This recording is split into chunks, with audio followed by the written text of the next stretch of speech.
Right, hello and welcome to the Institute for Social Dialogue. This is our podcast. I am Avhurengwi Nengovhela. I'm with the Institute, and with me I am joined by Mr. Brown Motsau, who will shortly introduce himself to our listeners. Mr. Motsau, welcome to our podcast. How are you? Thank you for inviting me, and thanks, Avhurengwi. I've never been better, and it's good to be here. And this is an inaugural presentation that we are making for ISD, and I'm hoping there's more to come, and I'm sure our listeners would look forward to see more of what we have to say. Yeah, it is interesting given that it's an internal conversation. We both with the Institute, but we thought it would be a great way to introduce people to what we do. The Institute has been around now for a few years. There have been very successful projects that have seen social cohesion being improved between the mining communities as well as the mining companies themselves.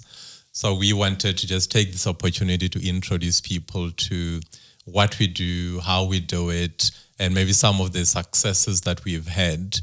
I do think, though, that it will be helpful if you maybe can just expand on really who you are, where you come from, and how you ended up at the Institute. Oh, well, gladly. Well, I've been in the circle of civil society. That's my background. And some of the organizations that I've worked for, it's mostly in the religious sector. I've worked for Justice and Peace in Free State, where I actually come from for several years. From there, I worked for the Young Christian Workers, both in South Africa and in the continent, Pan-African office, where I was responsible for expanding the resources and the organization to Zambia, Zimbabwe, Lesotho. I was responsible for the extension of Lesotho.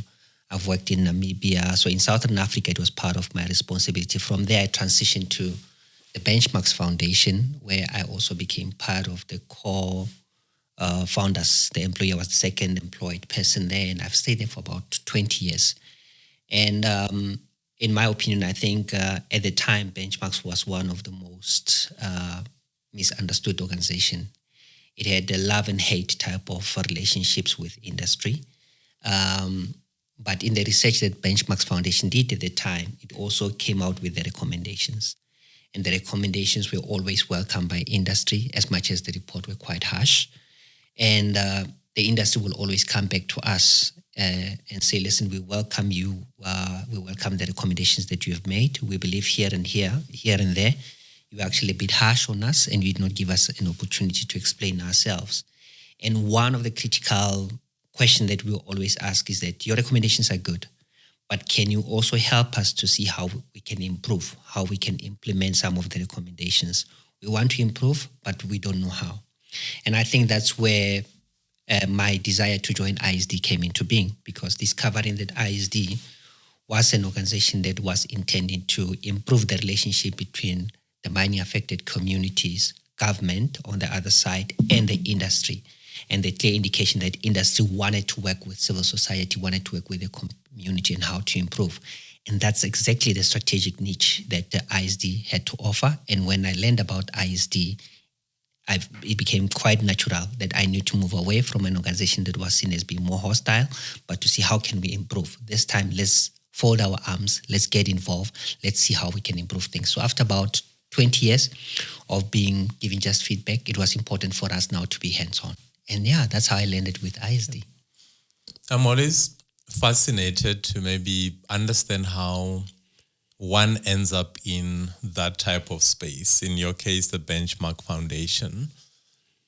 Is it something that you've always felt, maybe growing up, going through the schooling system?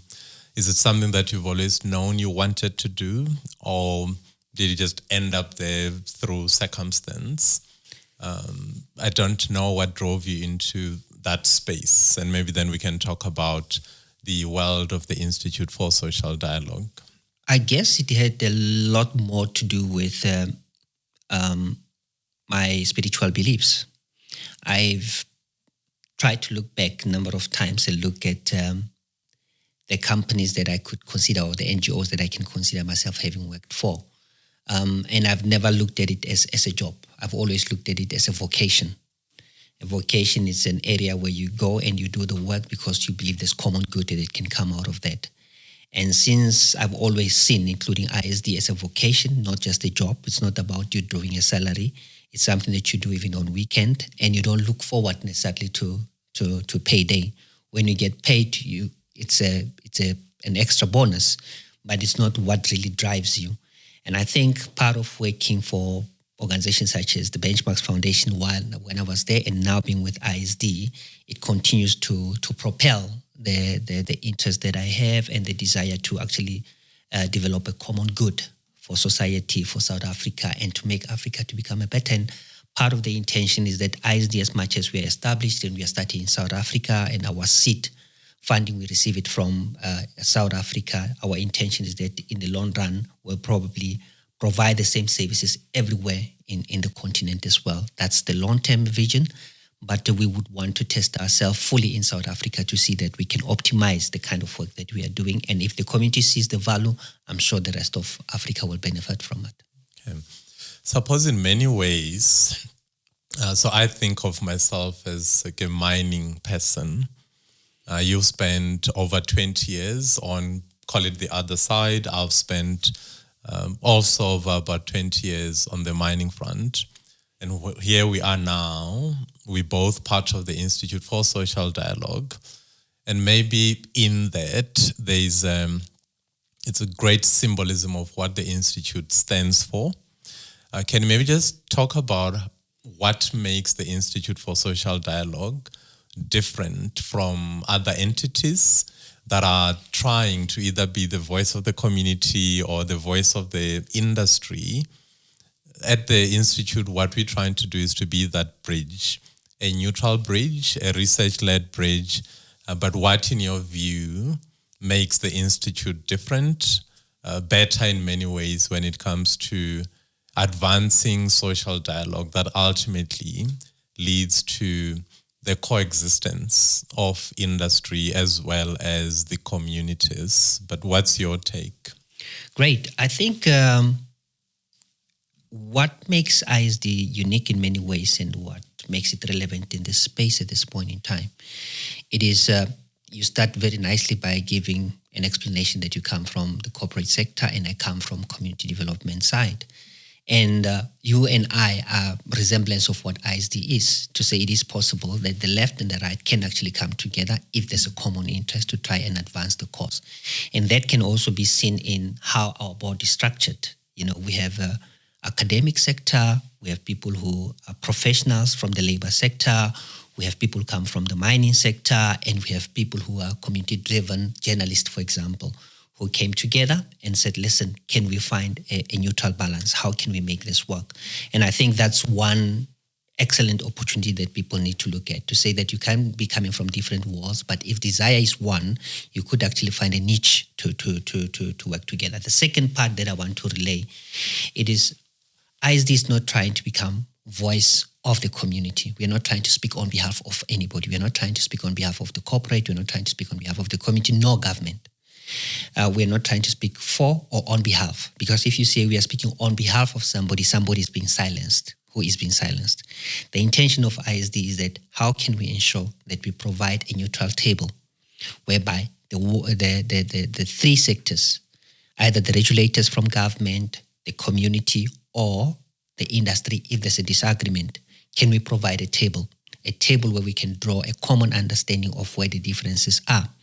And once we identify that, ISD remains completely neutral. We don't sit in a case with preconceived ideas. We don't conclude before we even investigate the issue, because part of the initial work that we do will be to make a research. And we have a panel of experts as well who come from Joint Problem Solving Service, one of the services that we provide, who are experts in their own right. They come from CCMA. They are people with level of experience that it's required to mediate. If the cases are quite complex, I might be seen as Brown Motsau by some people who come from a different sector. They still see me or associate me with benchmarks. They might immediately think, It is going to be led by somebody who is an activist who comes from the background of the Benchmarks Foundation, therefore there's biasness. If you also chair, they might look at you and say, your history says you come from the corporates, and therefore the likelihood is that you're going to lean towards one side. But we have also a panel of experts who come from, community services, who are lawyers, who are advocates, who manage complex cases, of course, with our guidance. And part of the resolutions that we require out of that process is to ensure that the common interests are identified, roles are mapped out, where there are disagreements, they are clarified, and the common agreements of development for common good, for the community, for South Africa, for the operations, for the livelihoods of the community gets found and get clearly mapped out. And at the end of it, we want to develop clear recommendations, clear work plan, so that when the team that is sitting around the table leave the table, we go out with clear tasks, but all of them, they are meant to advance and to develop our own communities. I guess for those who may not be familiar with the Institute, it is important to understand that the work that we do is research-led. And it's research that is carried out by independent parties. As the Institute, we commit an independent body to do work on behalf of all the different stakeholders that you have mentioned. You will have representatives from industry, representatives from civil society, representatives from, say, academia. Correct. And because of that, the neutrality of the Institute is maintained. By virtue of that, there isn't a single shareholder that controls what the ISD does. And I think that is important. So whatever we do, whether it's the joint or the JPSS, joint panel, or whether it is the capacity building that we identify, and then we go and execute on to support whether it's the community or mining personnel, all of that work is done first by understanding what is needed. And we get to understand what is needed by carrying out research on different topics. It could be a social and labor plan related topic. It could be a general topic on the social license to operate. It could be a power asymmetry type research that then surfaces what the sector as well as the communities are worried about. And I think those things are important. So we are actually now in the process of inviting different stakeholders to form part of the research panel that we're setting up. We are inviting our different stakeholders to engage with the JPSS to say, if you have an issue that can be resolved through facilitation or mediation, we have 5 top advisors who are totally independent, can come to your site, assess, and then provide recommendations. And where needed, they are able to intervene. But the key word when I think about the Institute for me remains neutrality. And I think how we structured does enable that. Brown, maybe we can talk a bit about some of the successes or some of the cases where the Institute has been deployed, maybe some projects that you are proud of, where you felt that we have added value to these different stakeholders and helped advance the conversation around social cohesion. What comes to mind, or what would you like our listeners and viewers to know when it relates to some of the case studies that you felt we, as the Institute, did some good work?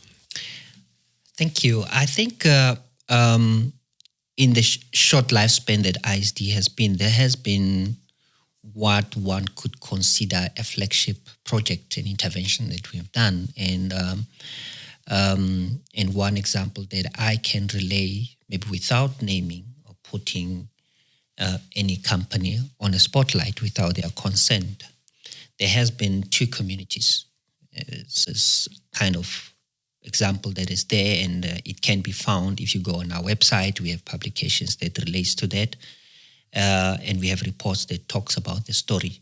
There has been one community in Free State and another one in Johannesburg, and in the West Rand in Johannesburg and around Machabeng in Free State. And one of the issues that we discovered there was that there are communities that are built next to what we call mine flotation dam or evaporation dam. The water is meant to saturate there, to stop there, and then to evaporate with the sun over a period of time. But with the expansion of residency, you find that the houses approach closer and closer to the dam. And what happened is that about 2 years ago, we've started having the flash rains. And the flash rains, once they started happening, they started flooding the dam. It became much bigger than the dam was.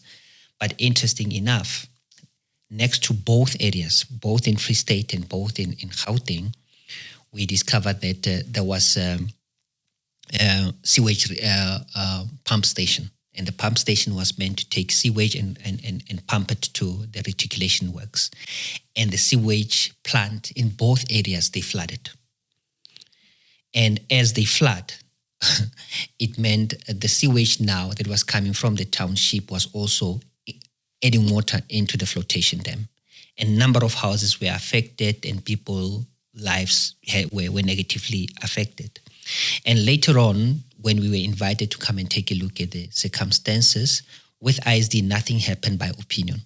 It is always informed by research. We always go on the ground and check, what we are hearing, what the people are telling us, what the company might be telling us, what government might be telling us. We go there and find factual information for ourselves first, so that when we advise from an informed position. And that's exactly what we did at the time. We went on site. We discovered there is a third element that is not being picked up by the community. You can't see that with if you just look around and you are not an expert in this field to know what you are looking out for. And we identified that there was a bulk water supply, pipes that were running past through this the flotation dams, both in Free State again and both in Gauteng. That's an interesting part. And the bulk water supply companies that we have in South Africa, we could see through the beacons that they have, that this is for water. We went and investigated. We discovered indeed the water was also running through the area. And we asked, for example, one case that we were able to resolve, the bulk water supply in Gauteng, to go and investigate if there are pipes that were passing through the area were not leaching, or they didn't have holes that were actually also inserting water into the dam. And they sent the divers. They agreed through the initiative that we did in supporting the local councillors and the community to advance the area. They did indeed discover that their pipes were leaching. And what they did was to agree to redirect the water, which is what they did successfully. And once they started redirecting the water, the amount of water that was in the dam started to some kind of saturate, to stand at one position. It was no longer growing as much. Then we had to ask the municipality to say, listen, you need to also take responsibility for the things that you are doing. Regarding the sewage that is coming into the dam, you can't blame that on the mine that is adjacent, as much as the flotation dam or the evaporation dam belongs to the mine. You need to take responsibility for part of the responsibility that you are doing. And we were able to engage the municipality, and they were able to develop honeysuckers, so that the sewage that comes from the townships, it doesn't end in the flotation dam. And once they developed honeysuckers, it meant the sewage pipes were redirected in there, and every week there will be trucks that will come and fill them out. Then the water remains stagnant. Then we went to a mine that was involved, and we said, listen, these are some of the things that we're able to do. We identified that it is not your sole responsibility that the water has flooded, as it was initially insinuated. We now know that there's a bulk water supply company. It has taken responsibility, and this is the steps that they are putting in place. We also learned that the municipality had the responsibility, and these are the things that they were doing. We got them to get involved and to solve their side of the problem. Now there's water that is stagnant. May we ask you as well, now we're having 3 parties to take some responsibility and help us to deal with the water that is affecting the community. And the mine gladly committed to the process. They started to drain the water and redirecting it elsewhere to the other flotation dam. And that is a good example that shows that if there is a commitment, either from private sector, from the community, and also from the municipality, the 3 sectors can work together. And as I'm talking to you today, the area has been cleared out. The sewage reticulation in Gauteng has been restored. The life of the community has gotten better. the households that were affected, about 42 of them, have been relocated by the municipality. They've been given alternative housing, proper housing with indigent services, with title deeds. People have been moved to a better area. Yes, the situation is not ideal, but this is a good example of saying what ISD is able to do by facilitating the three sectors to ensure that we work together for common good. So we not just apportion blame unnecessarily to anybody, but we ensure that everybody got involved, hold hands, and the situation was resolved. So that's one flagship project that I can actually relate. It didn't take us very long. I think ISD is now, we are entering our 4th year of existence. And considering the trust that we have to build, the reputation that we have to build, alliances that we have to form, and understanding and patient work that we had to do, it took us just about a year to get that once resolved. The one in Free State, the process is starting. There are about 5 show houses that have already been built. Communities are being consulted regarding the indigent rights, because there are issues in our communities whereby the houses belong to the parents, and if they are passed on to the kids, then you need to know whose child, if they are going to be relocated to an alternative area, whose name is the house going to be under. So that's a household issues that needed to be resolved. But now I can tell you with confidence that the provincial government also in Free State has gotten involved, the local municipalities involved. The mine has committed about 20 million to the process. The process it's quite slow, but there is traction that is starting to happen, and all that had to do with the involvement of ISD coming in as a partner, as a facilitating partner that is open, that is not apportioning blame, but that is saying, listen, let's pull together, let's see who can play what role, and if there's anybody who can contribute towards that, let's resolve this together. And we have two typical cases that we're starting to involve, that we're involved with, that I could say concretely, these are good stories to tell. Great. So there's probably, I'm pretty sure there's someone listening to this. They could be maybe a representative of the community, they could be a representative of local government, or it could be some head of social performance or head of sustainability at an operation.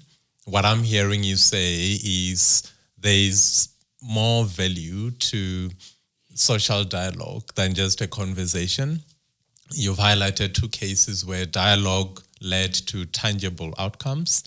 And otherwise, why are we having the conversations? Why are we having the dialogue if it's not advancing or helping our different stakeholders find common solutions? So it is quite encouraging that through dialogue, through the work that the Institute does, the Institute was able to facilitate and ultimately yield results where the mine, the community, and everyone seems like a win-win-win type of setup to me.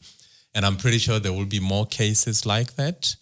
I am wondering though, Brown, if I am listening to this somewhere in the Northern Cape, I'm at the mine and I want to reach out to the Institute, what is it that I can expect to get from the Institute in terms of some of the services that we offer as the ISD?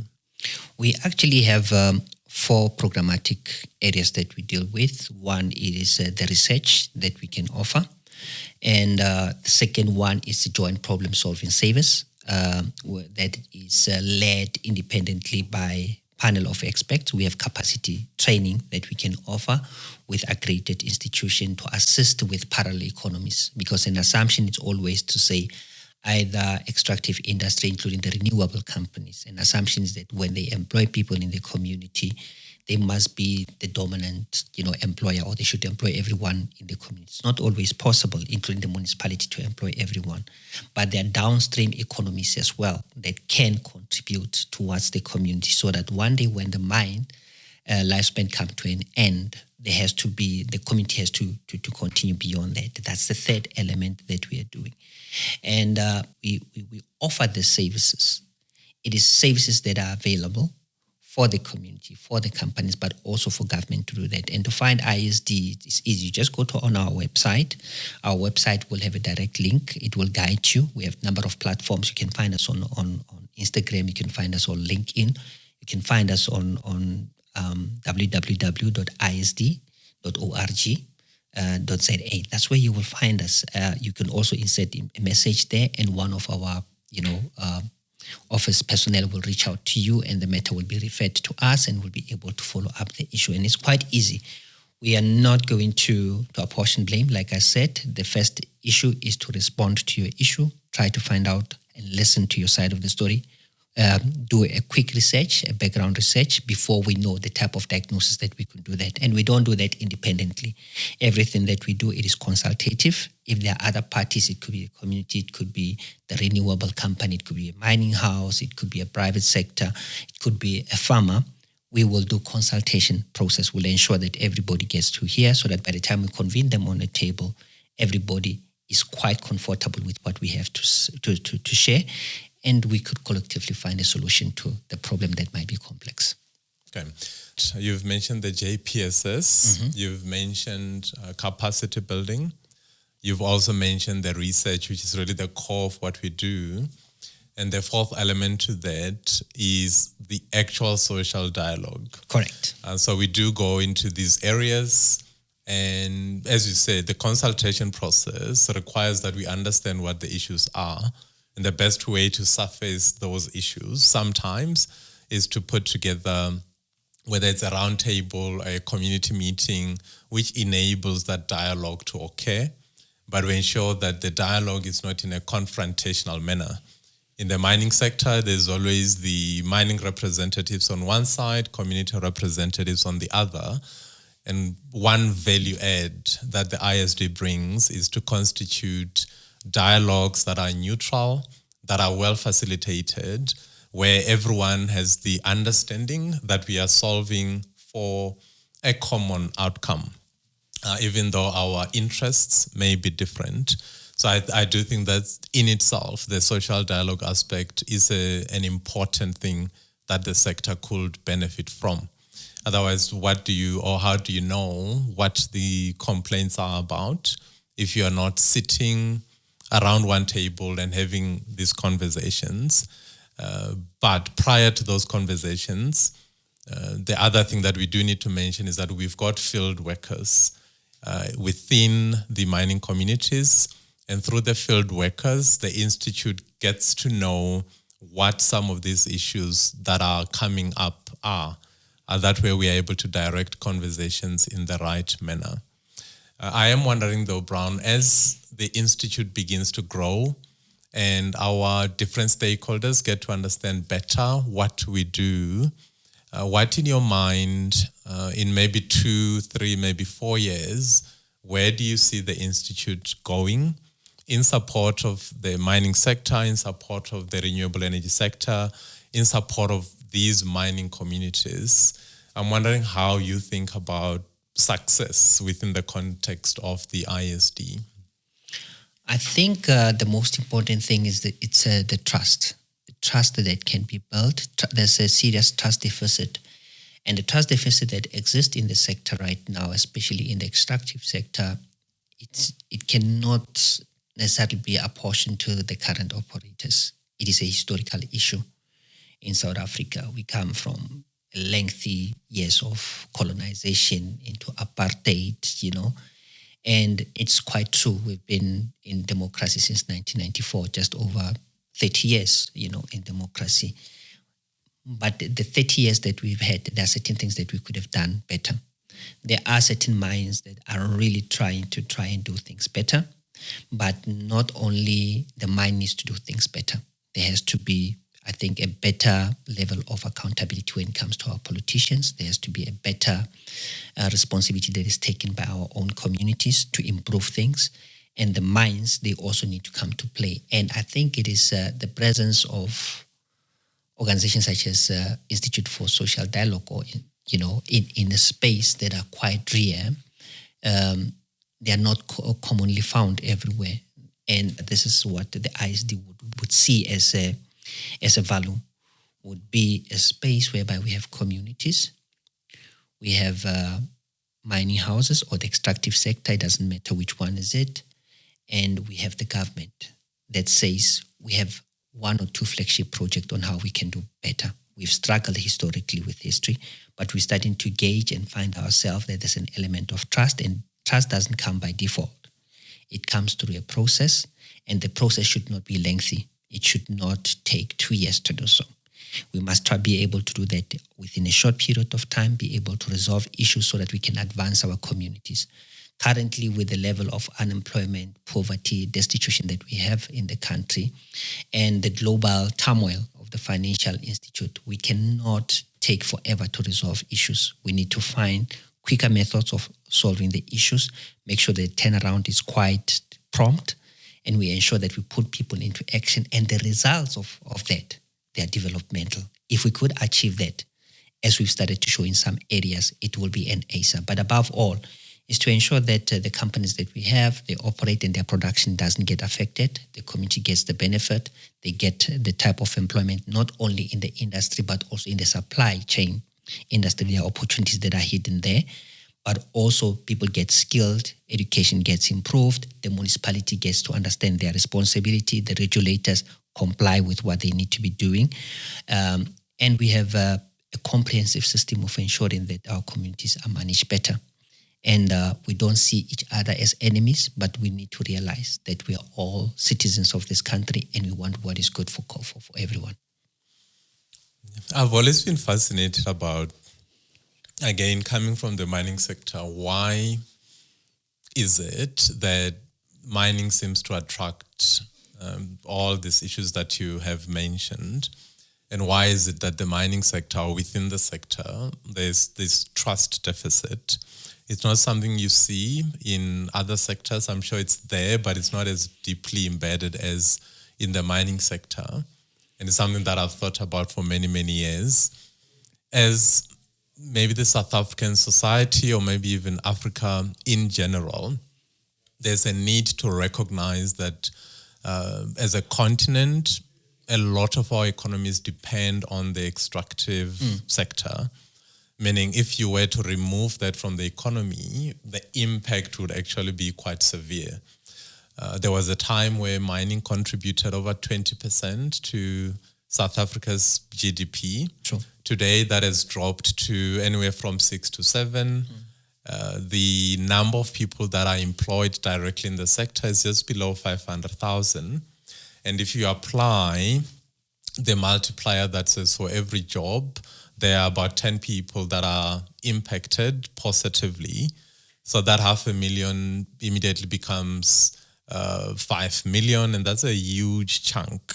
So without the contribution of the mining sector, the unemployment, for example, will be a lot more severe than it is today. So if the different stakeholders could find each other and find ways to coexist, if we assume that that relationship or the building of that relationship will lead to an improvement in the mining sector as a whole, maybe now you start moving from your 6 to 7% contribution to 10, 11, 12%. The compounding effect of that on the economy and society is quite profound. But every time there's this clash or this conflict, just a day that a mine is not producing leads to a loss in revenue for the state. It leads to potential job losses, etc. However, that is not to say that the mine must just be allowed to operate without taking into account the views of the different stakeholders. So when I think about the role that the Institute can play, it's a lot more than just dialogue. It's about, again, creating that social cohesion, but it's fundamentally about ensuring that mining's contribution to the economy remains where it needs to be, and we continue to build on that. We have conversations on how to move down the value chain from just extraction to beneficiation to maybe fabrication. Some of those conversations have not progressed at all because there's this trust issue that is upstream, and those are the things that we need to solve before we can start thinking about that final product, which will ultimately see our economy moving in a totally different space. It saddens me when I think about the material that we mine and we ship to China or India or Israel or wherever. Then you get a vehicle bag or a phone or a diamond ring. Thinking, why is it that we can't do that here? Do we not have the skills to assemble a vehicle? do we surely not have a skill to polish a diamond, as an example? So I do link some of the ills that we've seen to this trust deficit that exists. But I equally understand the historical context that mining has always been, we associate it with a lot of pain. If you were a miner 100 years ago, underground, that was not a fun space to be in. Some of our forefathers were sort of compelled to operate in unfavorable environments. But I do think that in 2026, we've moved. So through social dialogue, through understanding each other's views, and through maybe finding each other and working together, I do think we can advance the sector in a really meaningful way. But maybe happy to hear your comments on that. The fourth leg that you mentioned of social dialogue, I've mentioned the other three, joint problem solving, research, capacity building, but the social dialogue, which is the fourth element that you are mentioning. It is interesting, in your process of unpacking, you mentioned the process of beneficiation and fabrication. And you are saying we produce quite essential minerals or precious minerals that are needed by the world. And the process of beneficiation and fabrication will not happen by default. It will happen through when trust is built, when social dialogue is used, because it can't happen in the vacuum. There has to be a role for the state as well. It can't be something that is only held by civil society and pointing fingers at the private sector and saying, you need to be doing this. What role does the state have to play? And I think our political office, from the highest office, there has to be some kind of an initiative that has to be led by organizations such as Institute for Social Dialogue. And it is exactly why we are here, to prompt and initiate such engagement.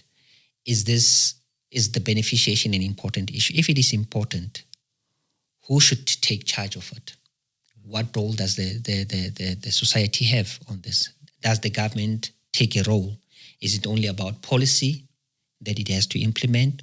Or can also government get into a private-public partnership with some of this private sector to ensure this happens? Because that's part of employment creation as well. And when it comes to fabrication, there's a role of young people who are at schools. What type of education does our schools provide? Is the type of education that South Africa provides today applicable to the needs of the future economy?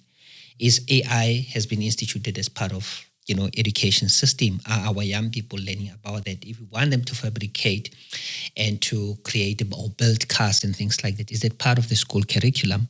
Is our institution of higher learning conscious of the kind of work? And I think there's a lot of knows that South Africa can learn from countries like China. Not so long ago, 40 years ago, China was a different company. Today, it was a different country. Today, it's one of the leading, and it continues to lead.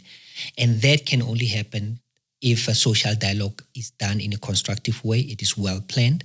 And that's what ISD will be doing. We'll be having various forms of social dialogues. We'll be having conferences. It will not be feel good, look nice, tick box type of social dialogues that we'll be doing, but they will be aiming at actually how do we solve the societal problems that we are having? How do we target our economic challenges that we are facing as a country?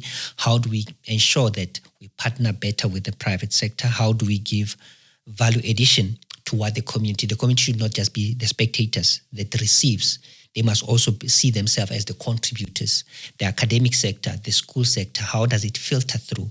So there's a process and there's a systematic way that we will be doing these things. And I would want to appeal to those who are following our initiative. Please be on the lookout on our website. Look on all our social media streams.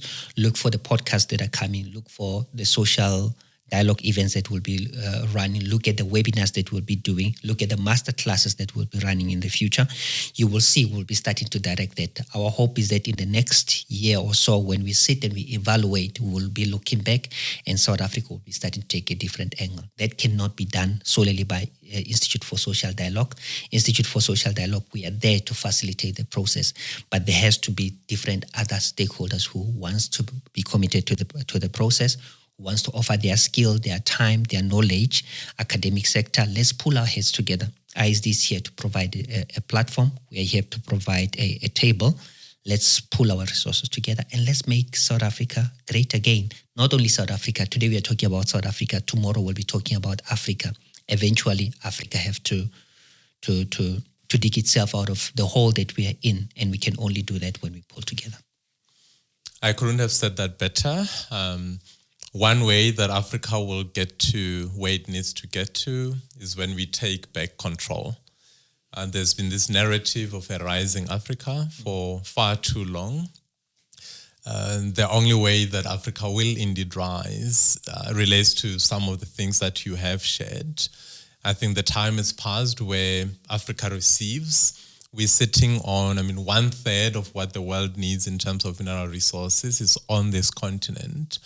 The investments that's going into the exploration space is not where it needs to be, but we know that we're sitting on critical minerals that the world needs. We know that we have the youngest population in the world. We know that we've got the skills to extract these minerals. We have been a mining continent for many, many years, but none of those things will materialize if we are, for lack of a better word, fighting amongst ourselves.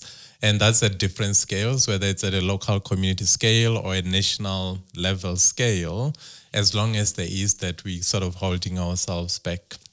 I do like that you are inviting different partners to join hands with the Institute for Social Dialogue. These are mining partners, and we are appealing to those, particularly in the Northern Cape, the iron ore producers, the manganese producers. We are also appealing to those in the PGM sector, and we will be having these dialogues in the Rustenburg area. We'll be doing the same in the Free State. We intend to do the same in the West Rand in Gauteng, as well as the Northern Cape. And this is just a few of the things that people can expect to see coming out of the Institute. So with that, Mr. Motsau, this has been a brilliant conversation. I am hoping that we will get partners calling our office, partners engaging with our website, partners engaging with our LinkedIn page. Maybe as we close out, Brown, are there maybe any final words that you would like to leave the audience with? Then we'll close out the session. But this has been a great conversation. I've enjoyed it. Hopefully it's been the same for the audience as well. Yes, I think my closing shots, my parting shots would be give gratitude to the board of ISD for trusting us with this complex responsibility. Secondly, would be to request all the stakeholders to give us a benefit of a doubt. You would not know what we have to offer unless you give us a chance. The third issue would be there are call for proposals that we've made for research panel, for research to be done, for research panel, but for also different institute to come and partner with us. The last one would be development cannot come from one sector, and we cannot see each other as enemies. We all have to pull together, and ISD is offering itself as a platform that can be used. Let's scale up South Africa. Let's move from where we are. We need trust. Trust can only be earned. You cannot just get it on a silver platter. We are trying to do our best to ensure that we get us to a level whereby we can move ourselves from where we are to a better South Africa. Let's pull our hands together, and we're looking forward to having everyone joining ISD. And thank you for inviting me. Lovely. We are the Institute for Social Dialogue. This is episode 1 of many. And with that, again, Mr. Motsau, thank you. This has been great. I look forward to many, many more. And we look forward to engaging with each and every one of you. If you're sitting at the mine and you're watching this, what's stopping you from engaging with the Institute? So till then, we'll see each other next time. Take care.